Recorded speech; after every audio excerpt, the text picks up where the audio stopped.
Fala pessoal, a gente está aqui hoje para comentar o vestibular UESB 2025, prova realizada em 2024, mais um ingresso em 2025. Muita gente também fica ansiosa para ver essa resolução, porque sabe que a UNEB pode ter uma semelhança com a UESB, o que não seria estranho, já que nos últimos anos a UNEB seguiu, em algumas ocasiões, aquele modelo de banca que a gente vê na UESB. Então vamos ver aqui se isso vai ajudar ou não e também se o vestibular foi bem elaborado ou não, eu que critiquei bastante ano passado, ambos os vestibulares. Então vamos ver aqui a prova da Sebrasp da UESB. Olha só, edital 2024, mas a prova, portanto, de ingresso em 2025. Aparece um fragmento bem curtinho do conto já errou aqui, hein? Uma galinha e não a galinha, de Clarice Lispector, presente nos Laços de Família da editora, na ocasião aí, Rocco Digital, na versão do Kindle. Tá bom, então já cometeu aí um primeiro errinho, dá um certo ar de desleixo aí na hora de fazer a prova.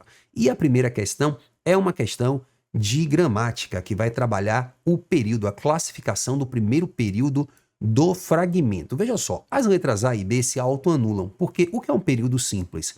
É o que só tem um verbo, portanto só tem uma oração. E se só tem uma oração, essa única oração se chama oração absoluta. Então as letras A e B, elas são autoanuláveis. Se uma fosse verdadeira, a outra teria que ser verdadeira, porque período simples sempre tem uma oração absoluta. Então eu já sei que o período é composto, ou seja, existe nesse primeiro período mais de um verbo. Então lembre que o período sempre acaba num ponto final, num ponto de segmento, numa reticência, numa exclamação, nunca na vírgula, tá bom?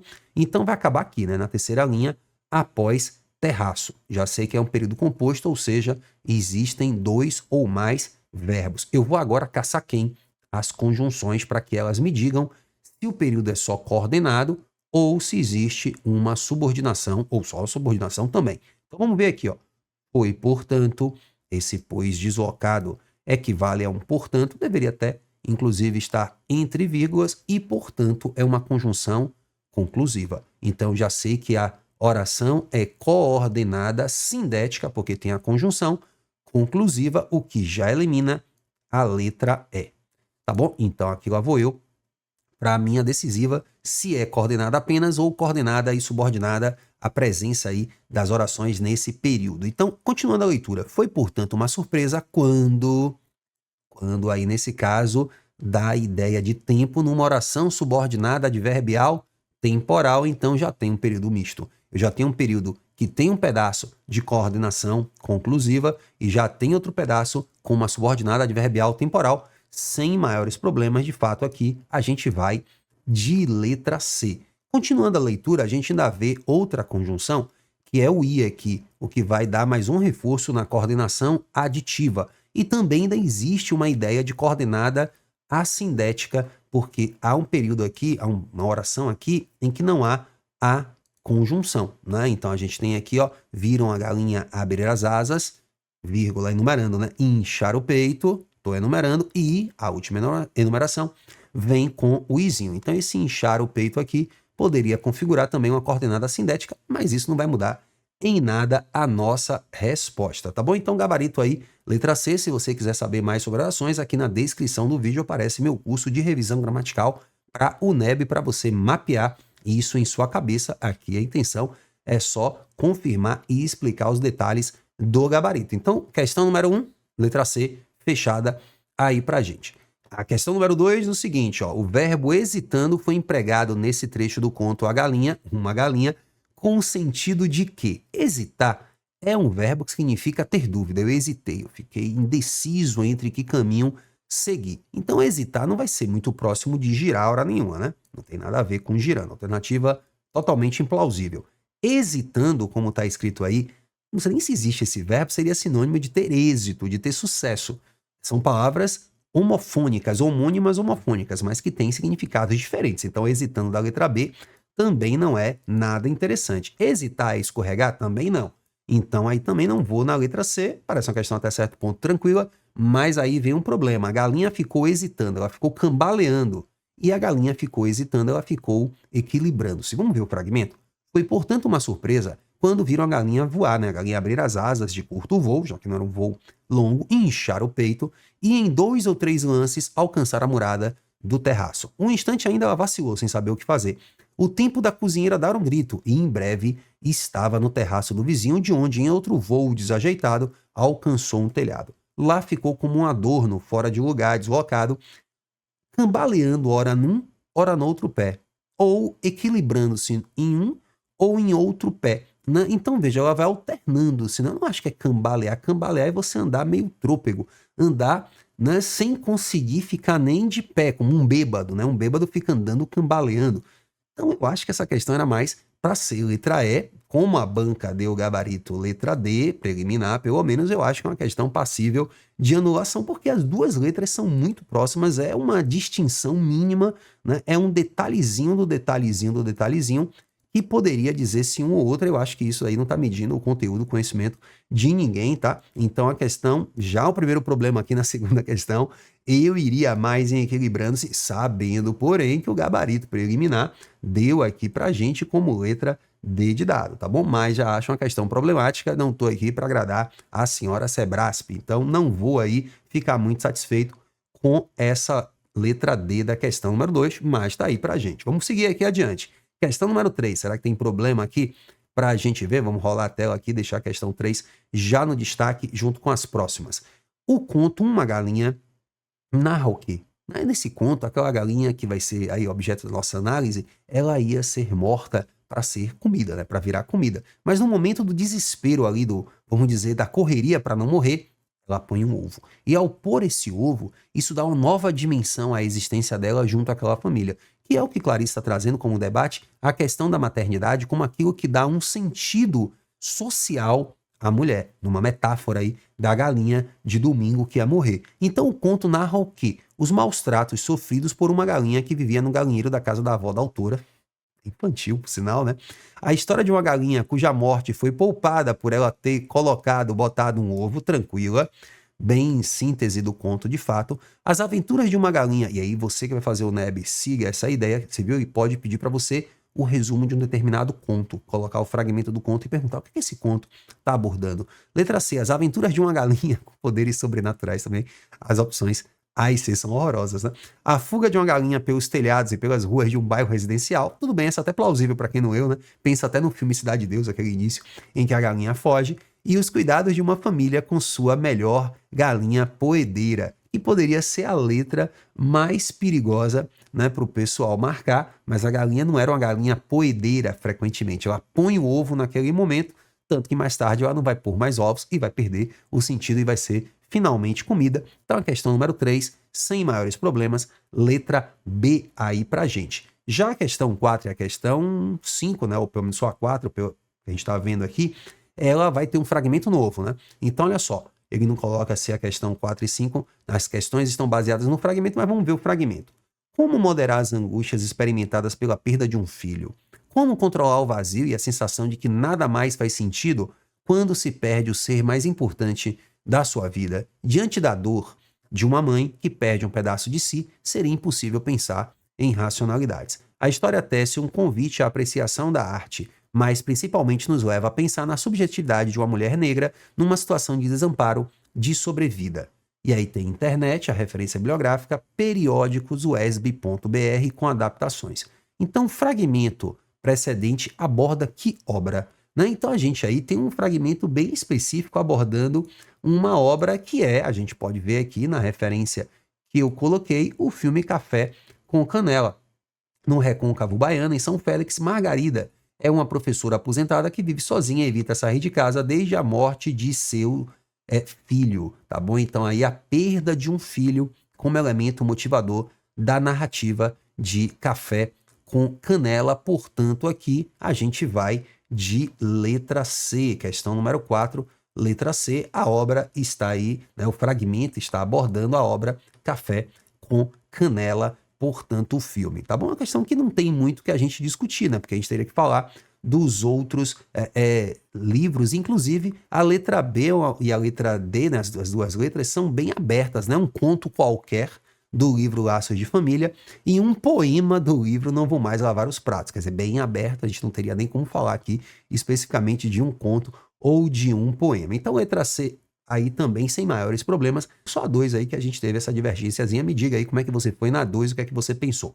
Questão número 5. A correção gramatical e a coerência do texto seriam mantidas caso. Então, a gramática, de novo, aparece aí numa opção. Se a gente fizesse alguma coisa no texto, a correção e a coerência seriam mantidas se a gente empregasse uma vírgula após pensar. Aí tem que procurar a palavra no texto, né? Fica cansativo por isso, mas vamos ver.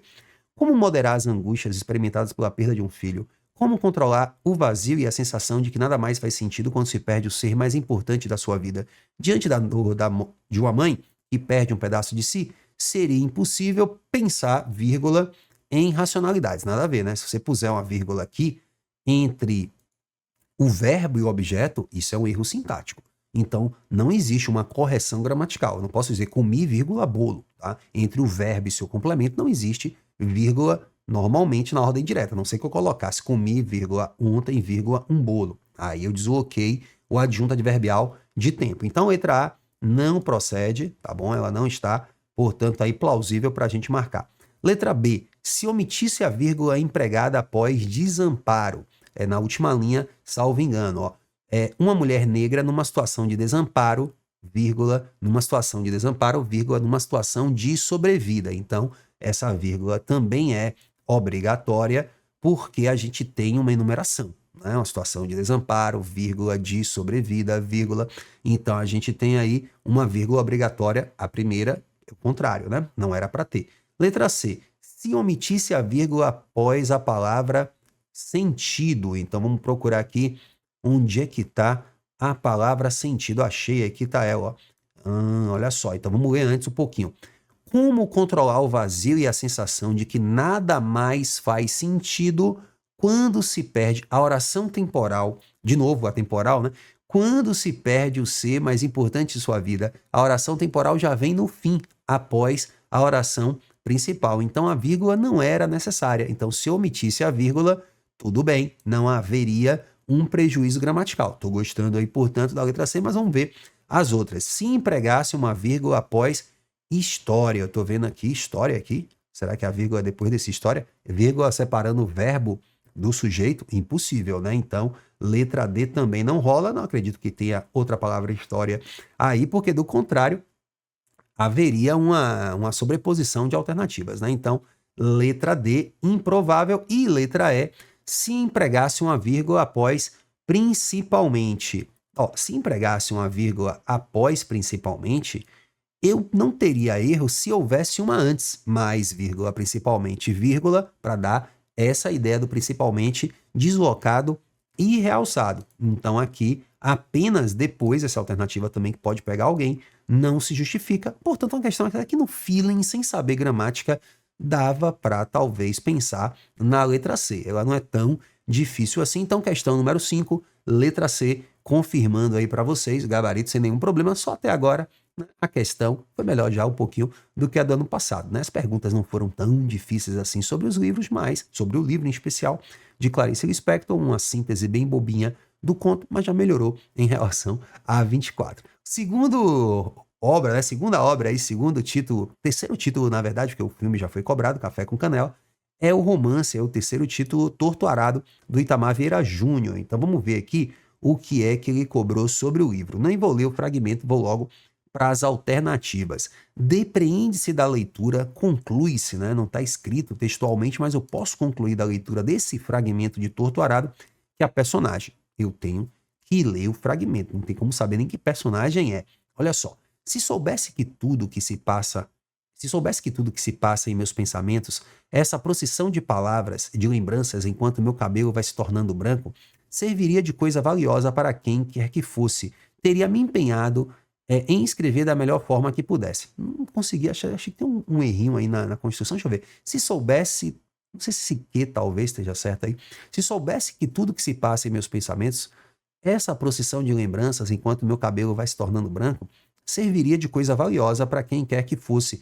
Teria me empenhado em escrever da melhor forma que pudesse. Teria comprado cadernos com o dinheiro das coisas que vendia na feira e os teria enchido de palavras que não me saem da cabeça. Teria deixado a curiosidade que tive ao ver a faca com cabo de marfim se transformar na curiosidade pelo que poderia me tornar, porque de minha boca poderiam sair muitas histórias que serviriam de motivação para nosso povo, para nossas crianças, para que mudassem suas vidas de servidão aos donos da terra, aos donos das casas na cidade. Então, conclui-se da leitura desse fragmento que, aí no caso, a Belonísia deixou de comprar cadernos com o dinheiro que recebia na feira. Muito textual, mas vamos para as outras, né? Muito assim, denotativa. Mas isso é possível, né? Ela diz aqui que teria comprado cadernos com dinheiro das coisas que vendia na feira. Como é a letra A, eu não vou logo assim marcar de imediato. Achei que não tem muita poesia, mas tudo bem. A Belonísia lamenta não ter aprendido a ler e escrever. Isso é falso. As irmãs aprenderam a ler e a escrever. Esse era um desejo, inclusive, do Zeca Chapéu Grande, que instaurou lá, né, que instalou, melhor dizendo, a escola na fazenda Água Negra. Então a letra B não se sustenta entre A e B, é A. A Belonísia se considera uma exímia contadora de histórias para crianças? Não. Impossível, até pelas questões aí físicas, né, que a Belonísia traz. Ela não fala, portanto, ela não tem essa possibilidade de ser uma exímia contadora de história para crianças. Sonhava em se tornar escritora desde criança, nada a ver também, tá? Então, uma pergunta que assim coloca o romance no segundo plano, né? Não tem muito a ver com a densidade narrativa, é um episódio mais secundário, talvez, mas enfim. E está no final de sua vida, relembrando o seu passado. Ela não está no final da vida, né? Ela está ali na fase adulta da existência. A gente não vai ver a Bibiana e a Belonísia no final da vida. Torto Arado tem um leque temporal bastante amplo, mas não chega ao final da vida de ambas, tá bom? Então, letra A é a melhorzinha. Não achei uma questão grande coisa não, mas é o item que a gente pode aí marcar, portanto, que mais se adequa ao fragmento. Vamos subir aqui para a gente ver agora as questões subsequentes. Me parece ainda que a 7, a 8 e a 9, todas elas têm a ver com o Torto Arado. Os sentidos originais e a correção gramatical do texto seriam mantidos para o trecho para que mudassem no último período, fosse substituído por, caso o texto, né, o trecho fosse substituído por, vamos ver lá como é que tá, no último período. Olha só como é que começa a maiúsculo aqui. Pô, o último período é bem grande, né? Teria deixado a curiosidade, blá, blá, blá, para se transformar na curiosidade com que poderia me tornar, porque de minha boca poderiam sair muitas histórias que serviriam de motivação para nosso povo, para nossas crianças, para que mudassem suas vidas de servidão aos donos da terra. Então eu quero tirar o para que mudassem e dar uma versão, para mudarem suas vidas, né? Então, olha só, uma questão muito simples, né? Chega, parece que a gente está errando, para mudarem, letra C. Então não tem muito o que dizer, né? Então, para mudarem. Então, gabarito da 7, letra C, questão muito simples de conhecimento gramatical, acredito que também vai ser muito acertado. Não tem TRI, então não tem esse problema, né? A história do romance Torto Arado se passa no interior do estado da Bahia, na região da Chapada Diamantina, onde os personagens vivem e trabalham. No livro, o trabalho dos personagens caracteriza-se por educar as crianças para um ofício, não tem isso, né? Ser assalariado, também não. Então, não existe esse ensino profissionalizante, a questão do salário não acontece, daí que vai se comparar à escravidão, como a gente já vê aqui na letra E, também muito fácil, possibilitar condições dignas de vida. Então, se não recebe salário, se é explorado pelo capataz, né, o sutério chega lá e tira os melhores alimentos para ele da plantação, né, familiar, então ele está explorando aqueles trabalhadores. Então, não são condições dignas de vida. E ser sazonal, isso é, depender das épocas de colheita, eles estão, de certa maneira, presos a uma questão sazonal, mas isso não é isso que o romance enfatiza nenhum fragmento, né? Quando ele diz aqui, né? Olha só, para que mudassem suas vidas de servidão aos donos da terra. Então não vou aí, portanto, em outra letra, a não ser a letra E, muito tranquila também. Questão número 9. A narração da história na obra Torto Arado, de Itamar Vieira Júnior, é feita. Muito tranquilo, aqui é um narrador, né? Primeira parte, Bibiana. Segunda parte, Belonísia. Terceira parte, Santa Rita Pescadeira. Alternadamente, tranquilo. Não tem mais o que declarar quanto às outras opções. Não são apenas Bibiana e Belonísia, nem conjuntamente, nem Bibiana apenas, nem Belonísia apenas, nem Bibiana, ou melhor, nem Belonísia e Santa Rita Pescadeira conjuntamente. Então é uma questão muito fácil também, número 9, aí, de certa maneira, menosprezando quem leu o romance, tá? Então a gente vai aqui para a segunda página da prova, ler agora uma questão que cobrou conteúdo de escola literária, né? Cobrou um fragmento aí do Marília, de Dirceu, do Tomás Antônio Gonzaga. Então, conhecimento agora sobre literatura. Vamos ver aqui, portanto, o que é que acontece nessa questãozinha. Ó. Em uma frondosa roseira se abria um negro botão. Marília adorada o pele torcia com a branca mão. Então, você tem um ambiente da natureza típico do arcadismo e Marília está ali pegando uma rosa. Nas folhas viçosas, a abelha enraivada o corpo escondeu. Tocou-lhe Marília na mão descuidada, a fera mordeu. Então Marília foi pegar a flor e na flor havia uma abelha que mordeu. Apenas lhe morde, Marília gritando, com o dedo fugiu. Amor que no bosque estava brincando, aos ais acudiu. Amor aqui, gente, é o cupido, tá? Amor que voa, amor ou cupido. O próprio Tomás Antônio de Gonzaga diz em Marília de Dirceu, tem um macio corpo despido, amor ou cupido são os nomes que lhe dão. Então é bem típico do arcadismo a presença de entidades mitológicas clássicas, né? Então a gente tem aí esse fragmento, o ai foi ouvido por Cupido, ele foi ver o que era. Mal viu a rotura, o sangue, né, a ferida, e o sangue espargido, correndo ali, que a deusa mostrou, risonho beijando o dedo ofendido, assim lhe falou. A deusa é Marília, né? O dedo é a ferida, Cupido foi lá e beijou. Se tu por tão pouco o choro desatas, vamos subir aqui, se você, Marília, por tão pouco o choro desatas, dá-me atenção. E como daquele que feres e matas, não tens compaixão. Você está chorando por tão pouco, não tem compaixão daquele que você maltrata, o seu amado que chora e que sofre por você? Então, Cupido faz aí, fica a reflexão para Marília, portanto, aí sobre essa fala de Cupido. Então, veja só, questão número 10. Entre as características que permitem a identificação do poema de Tomás Antônio Gonzaga com a estética árcade está o quê? Paisagem bucólica e meio à natureza, verdadeiro. Está no meio ali da natureza quando vai pegar numa rosa. Vamos ver das outras. Vamos ver as outras. Imagem de violência, nada a ver. Apresentada de modo explícito, isso foi chocante, gente. Foi a abelhinha que mordeu o dedo de Marília. Linguagem rebuscada, isso não é. Deco, eu achei que a linguagem rebuscada, mas a linguagem rebuscada, vocabulário complexo e inversões sintáticas são totalmente características do barroco, estilo anterior. Tá? Então é importante aí uma questão que tinha a ver com conteúdo também, porque às vezes o aluno acha complexa a poesia de qualquer sorte, vai achar tudo sempre letra C. Qualquer poema, letra C. Sempre tem linguagem rebuscada, tem dificuldade de interpretar poemas. Impetuosidade dos personagens. Não tem essa coisa heróica aí, impetuoso, inclinado a grandes feitos, né? Não, tem uma coisa contida, de certa maneira, até porque o arcadismo é uma escola mais racional, mais presa a uma, digamos assim, a uma expressão suave da existência em oposição ao barroco, que é dramático, o barroco sim que tem esse aspecto muito mais impetuoso, ainda que não tenha um final, né, inclinado a grandes feitos. E versificação livre, não, isso é modernista, né, sem métrica definida. Você pode ver que o poema, ele tem uma forma mais ou menos padronizada, né? Se a gente contar aqui, ó, são sempre 6 tetos, 6 versos, aí aqui vem 6 versos, tá? 6 versos, então tem uma estrutura, a última estrofe não, mas ele vem mantendo uma estrutura padronizada, ou seja, letra A na questão 10, sem maiores problemas também aqui pra gente, tá bom? Questão número 11.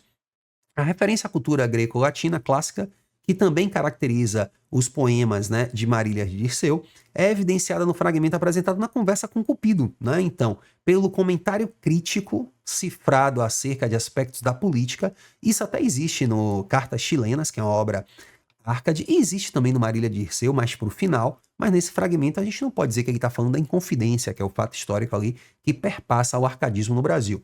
Pela reflexão sobre a falha moral da heroína, esse é um aspecto ligado à cultura clássica, falha moral não necessariamente, né? Não existe esse aspecto clássico aí, não é falha moral, né? Ela desprezar, digamos, o amado, é exagerado isso aí. Pelos episódios épicos comparáveis aos da antiguidade, nada a ver, né? Não tem nada épico aí, grandioso, que já dizia até a letra D da questão anterior, e pelo diálogo com a personagem mitológica, Amor ou Cupido, que pegou muita gente provavelmente, e pela marcação da cena nos gêneros, como nos gêneros dramáticos, não tem rubrica aí, não tem nada teatral na cena necessariamente que remeta ao teatro clássico grego. Tem até o finalzinho ali, né, que Cupido fala com ela, que poderia ser um elemento mais teatral, mas a gente não tem necessariamente um texto teatral aí no fragmento. É um texto que tem uma narração inicialmente, era uma formosa, era uma frondosa roseira, blá blá blá. Então, gabarito da questão número 11, de fato, letra D de dado, tá bom? Então, olha só, questão número 12, voltou aqui um fragmento de Torturado. Então, olha só, nesse trecho do romance Torturado, associa-se o silêncio à prisão porque a narradora, vamos ver, né? Porque o silêncio é uma prisão. porque teme a rejeição de Belonísia, considera a expressão oral uma forma de existir no mundo, que eu já marcaria sem ler o fragmento, preocupa-se com a ameaça de censura à sua história, demonstra vergonha pelos erros cometidos e rejeita os sonhos que substituíram a voz de Belonísia. Vamos ver o que é que o fragmento nos diz para a gente marcar aí, portanto, a 12, uma opção diferente da letra D que eu já marquei. Dentre as coisas que levava, e talvez a que mais me machucava, era a minha língua. Era a língua ferida que havia expressado em sonhos durante os últimos anos as palavras de Belonísia, né? Então, quando Bibiana vai embora, ela deixa de ser aquela intérprete da irmã. Então, as coisas que ela levava embora quando ela vai fugir com o primo Severo, a língua ferida é que ela sente a dor de estar levando a língua que Belonísia usava também, né? Como uma espécie de tradução na boca da irmã Bibiana. As palavras que Belonísia evitava dizer por vergonha dos ruídos estranhos que haviam substituído sua voz. Era a língua que a havia retirado, de certa forma, do mutismo que se impôs com o medo da rejeição e da zombaria das outras crianças, e que por inúmeras vezes a havia libertado da prisão que pode ser o silêncio. Então, a prisão que pode ser o silêncio, letra B, né? Então, ela não está temendo a rejeição de Belonísia, associando o silêncio à prisão, porque teme a rejeição de Belonísia, não é isso, porque considera não falar uma forma de diminuir a sua existência no mundo. Então, gabarito muito tranquilo também a letra B, né? Então, preocupa-se com a ameaça de censura, não tem nenhuma censura à história ainda, a gente pode dizer assim nesse momento, né? Ela não está temendo a rejeição de Belonísia, ela está temendo como Belonísia vai ficar, né? Demonstra vergonha pelos erros? Não, ela está em busca de uma nova vida com um primo Severo, um namorado, na verdade vai ser marido dela, pai do futuro filho dela, Inácio, e rejeita os sonhos que substituíram a voz de Belonísia. Ela não rejeita, não, ela está dizendo que Belonísia ficava tímida em expressar aquele tipo de sonoridade. Então, questão número 12, sem maiores problemas, letra B de bola. A gente vai aqui para as 3 últimas. Vamos ver aqui mais um fragmento de Clarice Lispector. Não vou mais lavar os pratos, aí foi menosprezado na prova, né? Nenhum poeminha para, né, dar uma moral, digamos assim, a quem procurou e leu o livro. Então vamos ver aqui o fragmento do conto Os Laços de Família, do livro Laços de Família, de Clarice Lispector. No meio da fumaça, momento ali em que Catarina está se despedindo da mãe, no meio da fumaça, Catarina começou a caminhar de volta, sobrancelhas franzidas e nos olhos a malícia dos estrábicos. Então, Catarina, que era estrábica, zarolha, né? E que tem, portanto, essa maneira diferente de ver o mundo, a mulher mais, talvez, ali, em si mesmada, mais reflexiva. Sem a companhia da mãe, recupera o modo firme de caminhar. Sozinha era mais fácil. Alguns homens a olhavam. Ela era doce, um pouco pesada de corpo. Caminhava serena, moderna nos trajes. Então, a mulher é uma mulher do tempo, né? Uma mulher que não é mais dona de casa, uma mulher moderna também na maneira de se vestir, os cabelos curtos pintados de acaju. Então, a mulher que investe ali na estética também. E de tal modo haviam se disposto as coisas que o amor doloroso lhe pareceu felicidade. Tudo estava tão vivo e macio ao redor, a rua suja, os velhos bondes, cascas de laranja, e a força fluía e refluía no seu coração com pesada riqueza. Estava muito bonita neste momento, tão elegante, integrada na sua época, olha só, e na cidade onde nascera como se a tivesse escolhido. Então, a mulher do seu tempo, fragmento aqui, né, a voz textual frisa isso. Nos olhos vesgos, qualquer pessoa adivinharia o gosto que essa mulher tinha pelas coisas do mundo. A mulher apegada, portanto, à vida pública e não apenas à vida doméstica. Espiava as pessoas com insistência, procurando fixar naquelas figuras mutáveis seu prazer ainda úmido de lágrimas pela mãe. Ela constata ali que a mãe está ficando velha, nessa relação de afeto e de distanciamento que ela tem com a mãe ao mesmo tempo, esse peso que o amor no conto representa, né? Esses laços de família que não são macios só, mas que aprisionam. Desviou-se dos carros, conseguiu aproximar-se do ônibus burlando a fila e espiando com ironia. Nada impediria que essa pequena mulher que andava rolando os quadris subisse mais um degrau misterioso nos seus dias. Que perguntou aí, portanto, o fragmento aí como básico é que perguntou a questão 13. No fragmento do conto Os Laços de Família, Catarina tem o aspecto físico de seu estrabismo destacado como uma metáfora para outros aspectos de sua personalidade e visão de mundo, como se confirma na referência ao quê? Então, esse estrabismo dela é uma metáfora que pode representar o quê? Uma vitalidade dinâmica, a mulher dinâmica, sim, da cidade e de seus habitantes. Pô, poderia nessa 13 aqui, letra A. Gostei, né? Ela tem essa maneira de ser, de estar na rua, integrada na época, como está grifado aí, 13, letra A, bem interessante.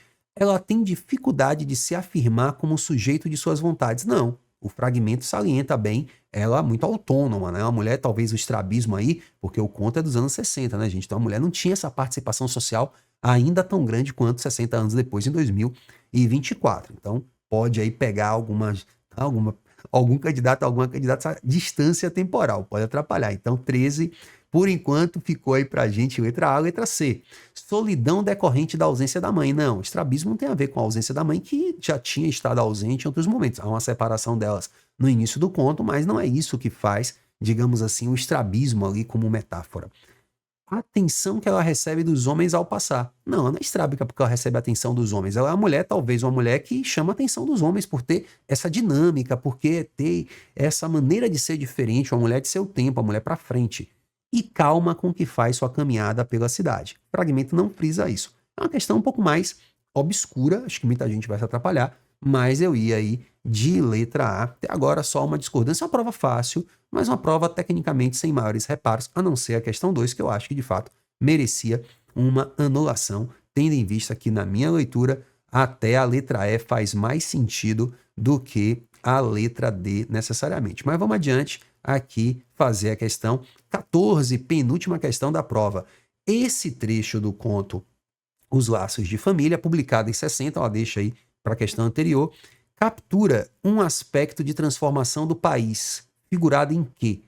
Reivindicação de uma ação política contra a desigualdade. Tem nada a ver com isso, né? Contra a desigualdade nem é uma pauta de Clarice, né, nos demais livros, nas demais obras da carreira dela. Movimentação intensa de uma paisagem urbana diversa. O fragmento capta isso, né? Um mundo urbano ali, cheio de velocidade. Não é uma grande também abordagem para Clarice, mas não está errada. Crítica à atitude masculina quanto à presença de mulheres nos espaços públicos. Não há crítica à atitude masculina. Não está fazendo aí nesse fragmento, olha, os homens são machistas, resistem às mulheres ocuparem os espaços públicos. Eu não ia na letra C, não. Mudança da matriz familiar antes embasada no casamento. Não, conta pautado no casamento ainda. Essa mulher é casada. Ela vai para casa, encontra o marido que está lá, o Antônio, né? O dia dele, inclusive o sábado que ele tirou para ele. Então existe um casamento ainda dentro de um certo molde conservador. E ampliação da violência contra as mulheres, nada a ver, né? O conto não fala de violência contra as mulheres. Então a letra menos, digamos assim, errada, né? A mais marcável é a letra B, ainda que eu considere também uma letra não muito interessante. Mas questão de número 14, letra B de bola, portanto. E vamos aqui à última questãozinha, já na terceira página, aparece um fragmento aqui do Silviano Santiago, que é um crítico literário, escritor brasileiro, cheio aí, portanto, de versatilidades, né? Já foi poeta, contista, romancista, crítico literário, ainda vivo por sinal. Grafias de Vida, a Morte, São Paulo, Companhia das Letras, 2023, edição recente, portanto. O aspecto do romantismo brasileiro encontrado nas obras de José de Alencar, aqui o texto faz referência então, José de Alencar é autor romântico. Vamos pensar no romantismo? O romantismo critica a colonização, nada a ver. O romantismo não é um estilo crítico da colonização, é um estilo que idealiza a colonização como um encontro fraterno dos europeus com os indígenas. Então, sem ler o fragmento, eu não ia aí na letra A. Ele faz referência à participação do autor no planejamento da independência do país. Não, Alencar não participou do movimento de independência. O romantismo tem a ver com a independência. Salvo engano, Alencar devia ter na independência, não sei se tinha 20 anos de idade, talvez, né? Nem sei se isso. Alencar morreu em 1879, com 40 e poucos anos, nem isso, ele não tinha nem nascido na época da independência, nada a ver, né? Então letra B nem vai rolar. Letra C, mobilização da sociedade contra o genocídio indígena, não é pauta do romantismo isso, tá? Essa é uma pauta contemporânea. Construção literária de um imaginário a respeito do Brasil, tudo a ver com romantismo, estou marcando, e submissão da produção escrita nacional à estrangeira. Talvez poderia despertar dúvida, né? Porque o romance brasileiro romântico é um romance inspirado no modelo europeu. Mas vamos ver o fragmento aqui, eu ia de letra D, sem ler o fragmento, mas para fechar com carinho, vamos ver aqui o que diz o fragmento. Cabra é ótimo. Cada obra de José de Alencar cobre uma região do jovem país, ou uma dimensão do tempo histórico. Isso é verdade, né? Os romances regionalistas, o passado indianista, valores que são comungados por todas e todos os colonizadores ou colonizados. Então, tá vendo? Não critica. Todo mundo comunga essa ideologia. Para Alencar, não há beco sem saída na jovem nação. Ainda hoje, o brasileiro da gema não pode tomar caminho sem ver o pé de Alencar impresso na poeira que encarde a roupa ou o asfalto que pisa. Até nos cartórios sua presença se tornou obrigatória. Inventa prenomes para o povo soberano e só os presidentes norte-americanos e Hollywood lhe disputarão o trono junto aos tabeliães, ou seja, os nomes que Alencar inventou estão muito ainda usados como nomes de batismo de algumas pessoas. Iracema e Peri versus Washington e Marlon. Talvez aí, né, em outra época, né? Valentina e Enzo, tudo bem. Então, não tem a letra E dita hora nenhuma no fragmento, né? E é muito mais o início, a construção de um nacionalismo, né, de uma visão, de um imaginário nacional aqui, porque a obra dele cobre tempos e regiões diferentes dessa nação que está começando após a independência, então muito tranquilo o gabarito da 15, que é uma questão de repertório literário, conhecimento das escolas literárias, letra D. Então, aí fechando a resolução, a gente pode ver que é uma prova que cobrou os textos indicados de maneira não tão profunda, mas cobrou aí duas questõezinhas de escolas literárias, cobrou, salvo engano meu, umas 3 ou 4 de conhecimento gramatical, mais raso até, nada muito profundo, a gente não viu uma complexidade na abordagem gramatical, e assim se constituiu pouca questão até de leitura de texto, né? Assim, da interpretação de um texto informativo, de um texto jornalístico, que já foi muito comum nas provas antigamente da Consultec, tanto da UNEB quanto da UESB. Mas deu para a gente ter aí, portanto, essa noçãozinha. E se você estava aí curioso para ver a resolução, tá aí, portanto, nossa impressão da prova da UESB, tirando aquela questão 2 que eu não engoli muito bem, não. Acho que uma prova, né, fácil, uma prova, porém honesta, razoavelmente honesta, para quem teve algum grau de dedicação aos filmes e aos livros indicados, tá bom? Então, boa prova para você que faz ainda o NEB, ou então bons estudos. Tchau, tchau.